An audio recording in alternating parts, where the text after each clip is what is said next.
I'm Warren Spector. I'm the creative director at Junction Point, which is a division of Disney Interactive Studios. The first game I loved, I assume you're not talking about Candyland and chess and Monopoly. The first gamers game I loved in the board game space was a little Ziploc bag game called Ogre. It was designed by a guy named Steve Jackson, who gave me my first job in the game business, actually, so I owe him a lot. The first video game that I loved, really loved, it was probably Star Raiders. You know, I mean, I played a lot of Pong when it first came out, you know, but and Hammurabi and a bunch of Scott Adams adventures, but the game that really just nailed me was Star Raiders on the Atari 800. Well, you know, it's funny. I was teaching at the University of Texas. I was working on my doctorate, and I was an instructor.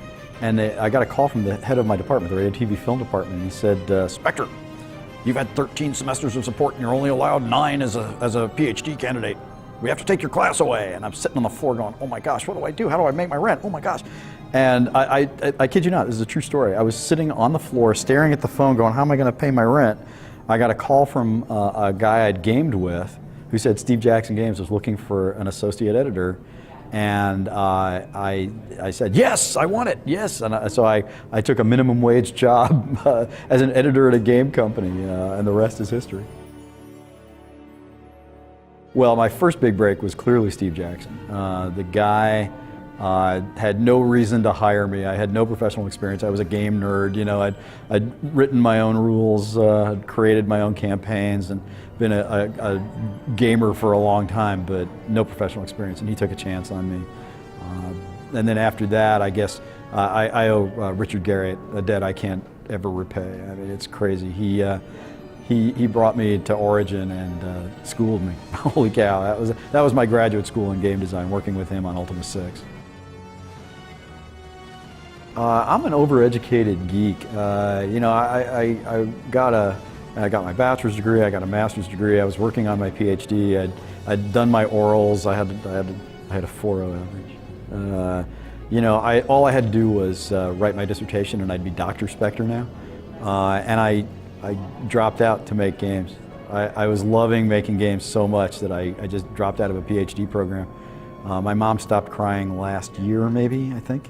What that's done for me is I actually do think I think about games differently than a lot of other people do, a lot of other developers. I'm probably far too interested in like how games make meaning and thinking about games as formal constructs and not just as, you know, oh look, let's put a gun in that guy's hand or let's solve a puzzle.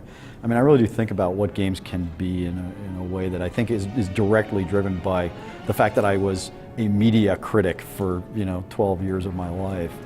And thought about how do movies make meaning? What is the significance of television in American culture? You know, that sort of stuff. So I do think about games, I think, a little differently as a result. What drives me, it's not a question of being driven. It's a question of being, you know, just there's nothing else I can do. I mean, how anybody could not love coming into an office where you're surrounded by people smarter and more creative than you are, and smarter and more creative than like anywhere else in the world. And what they're working on is something you've never seen before. I mean, every day at every game company I've worked at, you walk into the office and you know you're going to see something on someone's screen that no one in the world has ever seen before. End of story. I mean, why else? Why do anything else? And on top of that, it's not like I thought about this consciously or I think about this consciously, but how many opportunities do you get to help create a new medium of expression, communication, entertainment? I mean, those opportunities come along once or twice a century, you know, movies, radio, television in the 20th century. In the 21st century, we're still figuring out what games are. And to be able to be a part of that, to have been a part of it for the last, you know, 20, 25 years of figuring out what the heck this stuff is, interactive entertainment, video games, what? You know, to help define that, that is pretty special. Well, you know, sadly, I don't have any. But if I did, I would play a lot more games. That one of the things I always warn people, when you get a job in gaming, your hobby is gonna go away. I would play a lot more games. I read a lot, and really, I watch a lot of reality TV. I admit it. Okay, and I play music. If I didn't have my guitar and my band, I'd be completely crazy. Yeah, absolutely. I used to be kind of embarrassed about that. It's like, oh no, it's not for me to say I'm an artist. Oh no, if someone else will decide if games are art. No, screw that. Games are art. Well, let's see. When I was 5, I wanted to be a paleontologist, and I used to correct the docents at the Museum of Natural History on the dinosaur tour. They loved me for that. When I was 11, I decided I wanted to be a lawyer. Go figure. Around 12, I discovered movies, and I became a 7-day-a-week movie guy. Literally 7 days a week, all through high school. I was at at least one movie every day. And I started out wanting to make them. And then I started realizing that my high school had a really good film program, strangely enough. And I was surrounded by people who, in high school, were better filmmakers than me. I went, ooh, maybe I shouldn't do this. So I thought about film history and film criticism. I love history.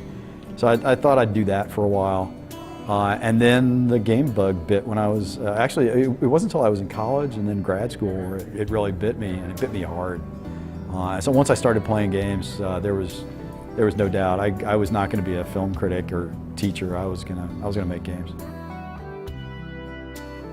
My favorite genre of games is the one I work in. I really believe in the idea that playstyle matters, and I really believe that games of choice and consequence are what we do that no other medium can do, and we kind of have a moral obligation to do that. So it's really gratifying now to look around and see games like Mass Effect and Red Dead Redemption and Grand Theft Auto and BioShock and on and on, Fable. There are all these guys making all these games that are right up my alley, And I remember when Richard Garriott and Doug Church and some other guys and we would sit around and we'd go, why isn't everybody doing this? Can't everybody see that this is the future?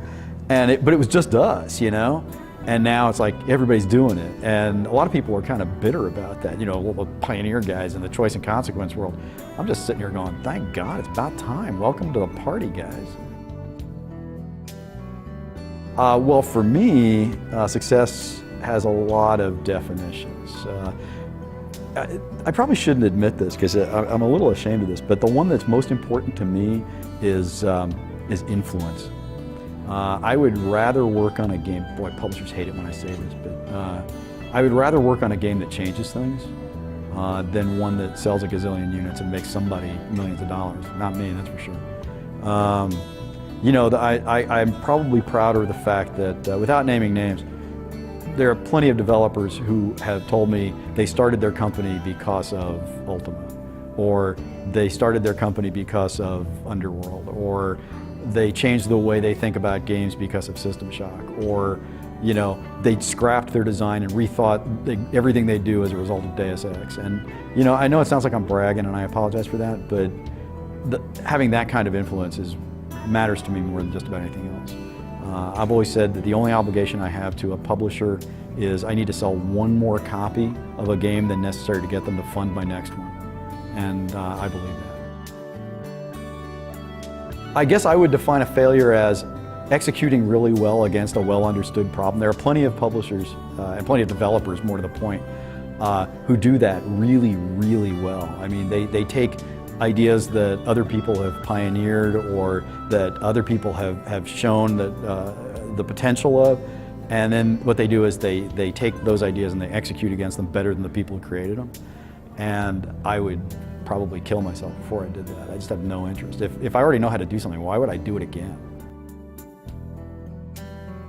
I don't want to change anything about games or the industry, actually. What I want to do is continue to have the opportunity to make the kinds of games I love to make and play.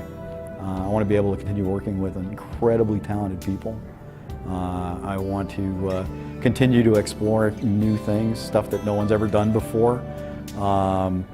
And I'm really kind of psyched about where we are right now. I know a lot of people think, oh, you know, doom, gloom, sales down, but realistically, the thing I'm most excited about video games right now is that everything is possible and everything is happening. You can be alone in a basement, typing away, and create a game that sells millions of copies, you know?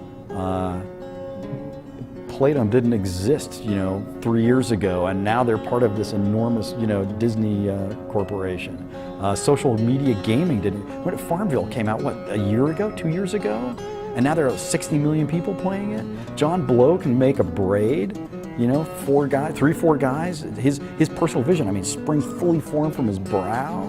There are art games, there are tentpole, you know, mega games, there are MMOs, there are iPhone games, there are puzzle. I mean, everything is happening right now. Anybody who doesn't see that isn't paying attention. So I don't think we need to change anything. Well, I would say either find a place that makes the kinds of games you love and just don't give up till you get a job there, because making games it's incredibly gratifying, make no mistake, but it is gruelingly hard work. And if you don't burn with passion to do what you're doing, it's going to kill you. So make sure you end up someplace that's making things that you burn with passion to be a part of. And make sure you're the best at what you do. In my part of the gaming world, there's less need for generalists now than there used to be, and we need specialists who are absolutely best in class. Gosh, that is an interesting question. No one ever asked me that, and I have an answer. I've always had an answer to that. I find myself telling 2 stories over and over again. This was true when I was writing novels. It was true when I was doing pick-a-path books. It was true when I was doing role-playing stuff, and it's true now. I make games that tell 2 stories. The story of the guy too old to be doing what he's doing, but he does it anyway. And I started telling that story when I was 20, okay? Just to be clear. And stories of dysfunctional families. And I don't feel like I came from a dysfunctional family, before you ask, okay? But I make family stories. Every game I've done has been about family. And it's crazy. I never noticed either of those things until someone actually wrote a master's thesis about my games and got a master's degree writing about the games of Warren Spector. It was weird. And he sent me a copy of it and I read it and it's like, whoa, dude, you're right. I felt bad because now that I'm conscious of it, I like do it, you know? And it was natural before. So those are the stories I tell. And it'd be nice to kind of break out. I may have to try a 3rd story someday. But Disney Epic Mickey, I failed. It's a family story. There you go. I want to be an Imagineer so bad. I want to design a theme park ride. Come on, Walt. Come on, Disney. Let me do it. Yeah, I really want to be an Imagineer. I applied for a job as an Imagineer in 1988. The only reason I'm not an Imagineer now is that folks in the video game business moved quicker and made me a job offer before Disney could. I made it through a couple rounds of interviews, and you know, there was talk about me flying out here to interview with more folks, and Origin offered me a job before Disney could do it. So, well, you know, I wouldn't want to dig ditches. You know, it's funny. I've got a friend. Like I said, making games is gruelingly hard work, and sometimes it can wear you down. So my friend Doug Church and I, we have this thing where if either one of us is down, you know, in the dumps, feeling kind of gloomy, we have to do this in just this tone of voice. Our lives are so hard. We have to make games for a living. We could be digging ditches. So yeah, I wouldn't want to dig ditches. I love the Impressionist painters. I love Renoir. I mean, I absolutely adore Renoir. I love his son's movies, Jean Renoir. So I think if I had to pick my favorite artist, it would be Renoir. I mean, I go to museums and I'll just sit. There are a couple of paintings where I'll just sit there and go, oh my gosh, I'll stare at them for hours, you know.